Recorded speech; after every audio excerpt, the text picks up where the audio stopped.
one hiked back up in here. I don't know if you can even see it, but there's a spike bull right down there.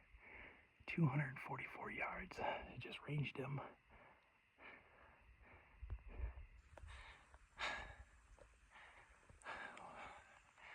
I can't tell if he's legal or not. But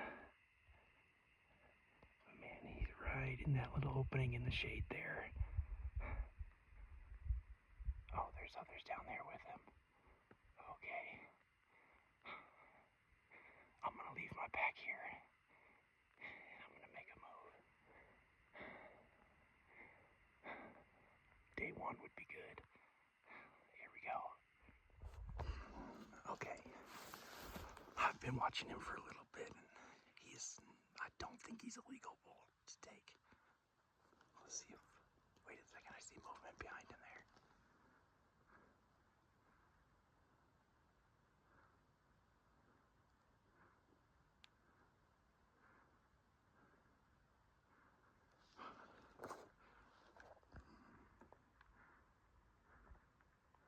All right, there's another bull behind him. I'm gonna watch him for a minute.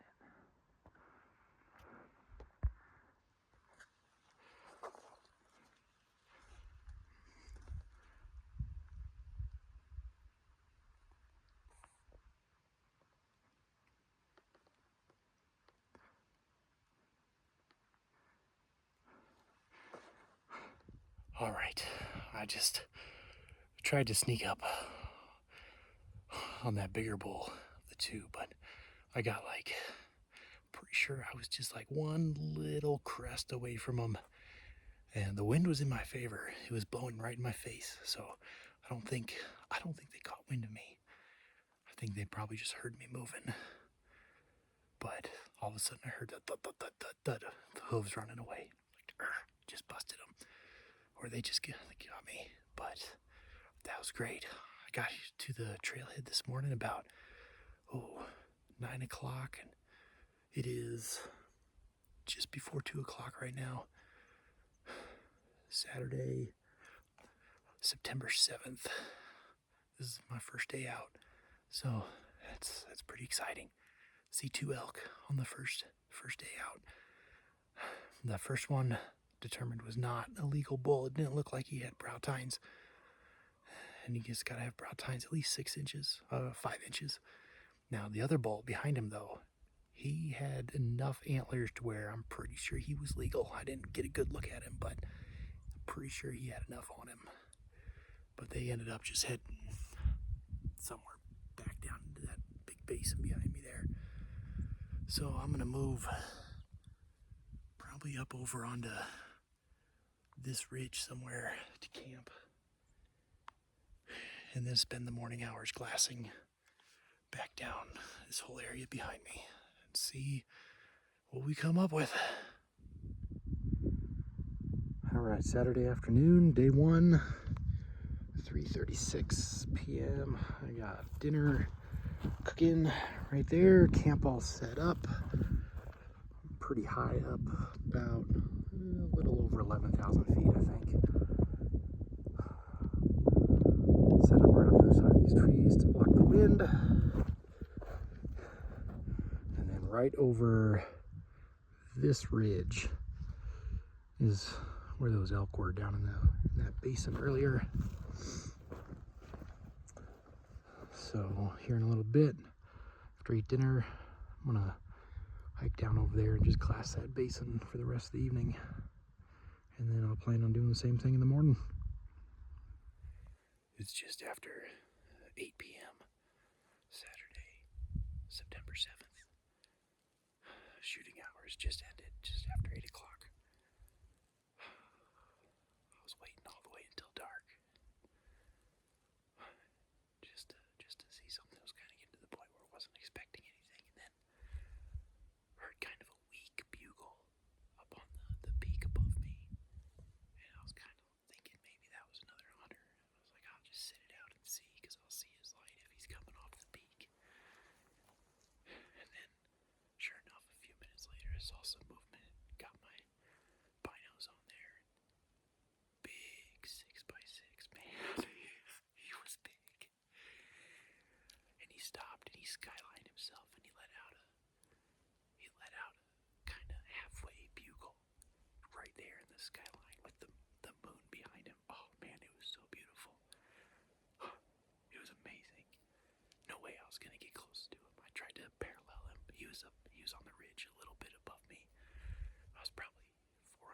yards down the ridge from him.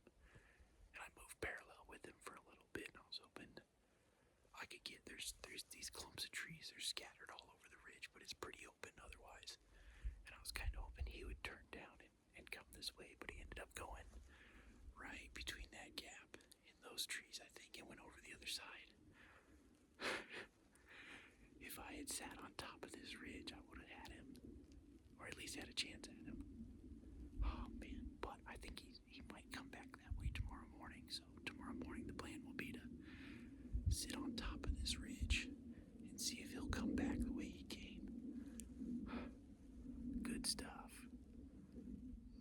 Today is Sunday, September 8th, day 2 of my hunt. This morning went decent. No bull down, but I was able to see him again, coming back through. He was on the other side of the ridge this time. So if you look over here to this ridge right there, I was kind of on the other side of that. I was there before first light, and right after first light, he starts pushing his cows on up this peak, up that way, and they went up in there, and I think they bedded down in the top up there. So I'm probably gonna head back over there somewhere. Picked out a couple spots to head back over tonight and wait for them to come back by. But last night, man, there's like bugling, waking me up like every hour. They were like all around. It seemed like. I think it was only two bulls, but they were definitely making some noise. Oh, then after that big one pushed his cows up that peak, a little bit later, like a small 4x4 was chasing a cow on up after him. So they're here. I just got to get close enough. So I am sitting right now at our glassing spot from yesterday. I'm gonna hang out here for a few hours, and then head on up to see if they'll come back down like they did last night.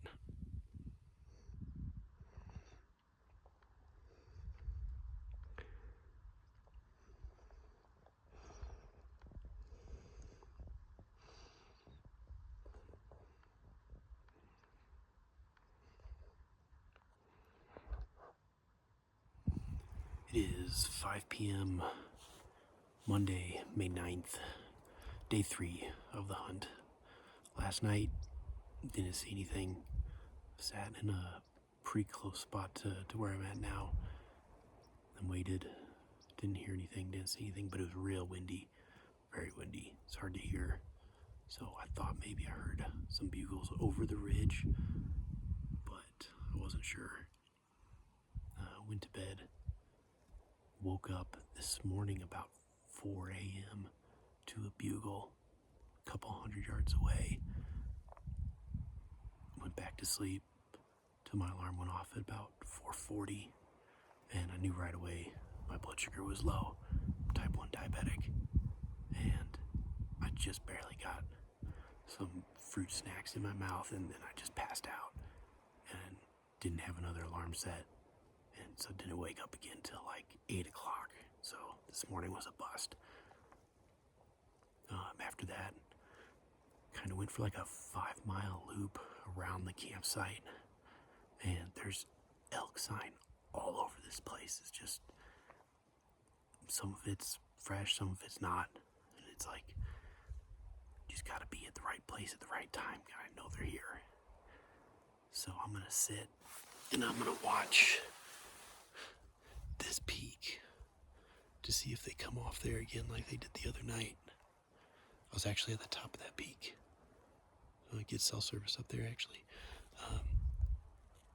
I'm gonna see if they come off the top of that and come down through this open area like they did the other night, or if they go down the other way. Either way, I'm gonna watch them, and if it looks like they're moving in a way that I can cut them off, I'm gonna try and do that, or I'm just gonna see if I can gather more data on where they're going. All right, same evening. It's about, we got about 5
Tuesday, September 10th, day 4 of the hunt. Just got caught in a pretty big hailstorm. Kind of crawled into this little section of trees here. Just been waiting it out. Saw a couple deer over there, but haven't seen any elk today. So we keep hunting.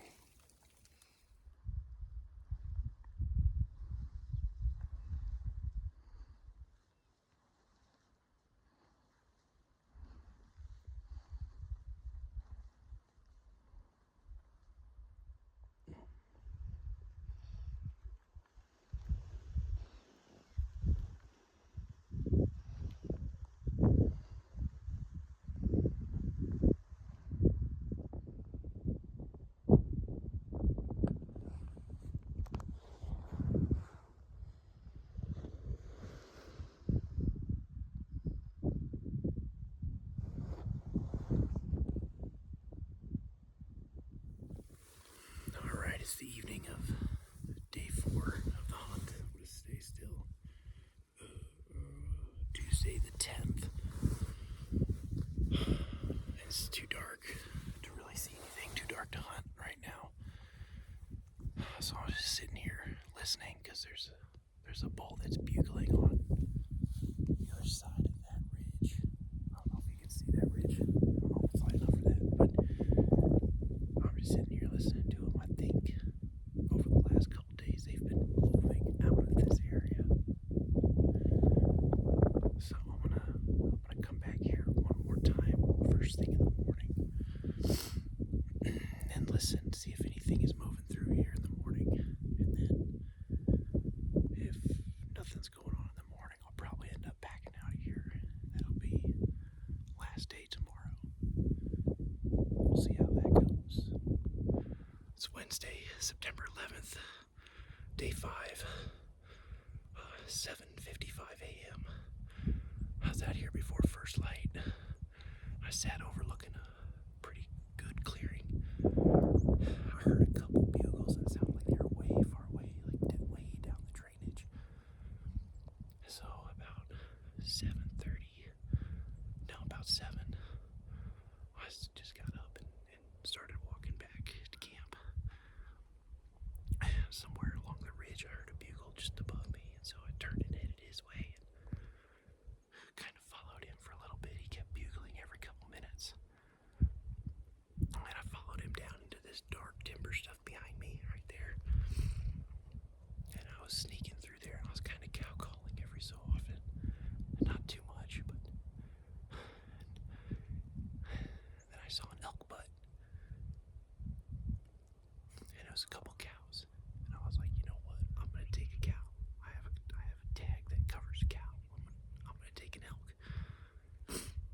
I ranged her at 44 yards, and she was perfect broadside. Perfect broadside. I put my rangefinder away, went to draw my bow, and she looked at me. So I held perfectly still. Like perfectly still. Man, and we stood off for I don't know how long. It felt like a really long time. And then she decided she didn't like me, and she turned directly away from me, so no shot. Directly away from me, and went into some more thick stuff. But then another one came along right after, and same range, right? 44 yards. Same thing, perfect broadside. And she was moving kind of quickly, so I whistled to stop her, and she stopped right behind this tree. No shot. And I drew back in case she moved. And I had my sights on her. I didn't have a clear shot, but I was like, if she takes this, that was an interesting noise. She takes a step forward or step back, I got her. Then same thing, she turned directly away from me, 90 degrees, and walked into the thick stuff. Man, this bull has been bugling, but he's been moving. He's moving really fast. It's hard. I don't think I can keep up with him. He's getting further away, but it gets your adrenaline going, I'll tell you what. Wednesday, September 11th, 9:05 a.m. Just got back to camp. Got some coffee, which feels really good. Ran into a couple other hunters after I missed the shot at those cow elk, and they were chasing the bull that I was following, because he's the only reason I knew there was elk there, because he was bugling, and I was actually chasing him when I ran into the cow elk. But he went kind of over a ridge and down the basin a little ways, and I knew he was going to stop bugling soon because it was getting later in the morning. And I decided to stop chasing him, and I was turning up the hill to walk back to camp. I ran into those other hunters, and they were still going after him.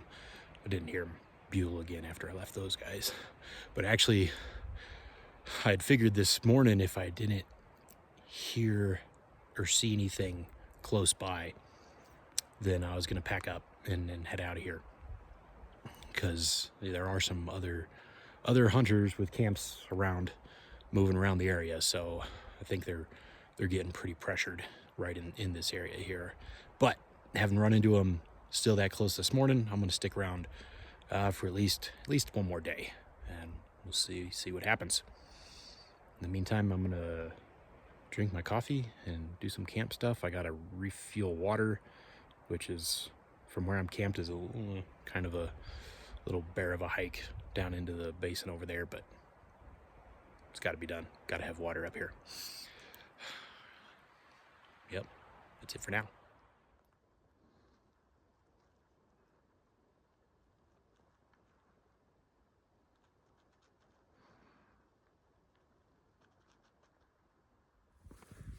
This is the end of day 5. On my way back to camp. It's really windy. Had a whole bunch of rain come through late afternoon. Rained pretty heavy. Just kind of had to sit it out. There wasn't really any cover where I was. But after that, it got real calm for about 2 hours. And the wind picked up again, and it was super windy. May have heard some bugles down towards the creek on the other side of the ridge, but it was so windy it was hard to tell. And they also could have been far away. So we will get back at it in the morning. I've been chasing a bugle for maybe 20 minutes or so, but he's not bugling very much. I'm wondering if it's just another hunter around here somewhere. Last night I saw 2 other hunters coming back up through the area where all the elk had been. They went right down into their home. Probably left a bunch of scent and stuff down in there. This morning up there I didn't hear anything. It was super windy. It was way too windy. Like my tent wasn't staying in the same spot. My tent was trying to blow away. I had to get extra rocks around it to hold it down. So I figured yesterday morning I kind of rolled my ankle when I was hiking through somewhere, and it's okay except when I step on something that's uneven, which is everything out here. So I'm thinking I'm gonna hunt right here for a little bit and then back out. Man, even in the trees right here, it's so windy. Alright, I'm in the truck. I'm on the way home. I decided to go ahead and head home after my ankle started bothering me more. The hike out was brutal on that. And last night, my sleeping pad gave up, quit holding air, so I was sleeping on the ground most of the night. I could tell that heavy wind was pushing in a big storm. I did not want to be up there if there was snow coming in. A couple inches, be no big deal, but if we had like an early 6 to 8 inches, big storm, I was not set up for that. And one of the trigger pins on my bow release went missing. I don't know how that happened, but I put my release on and this morning when I was walking around hunting, and then I looked down at it and it was missing a pin. So I had to come out anyways because I didn't have a backup release. So hunt for this year is probably over, but learned a ton. Be back at it next year for sure.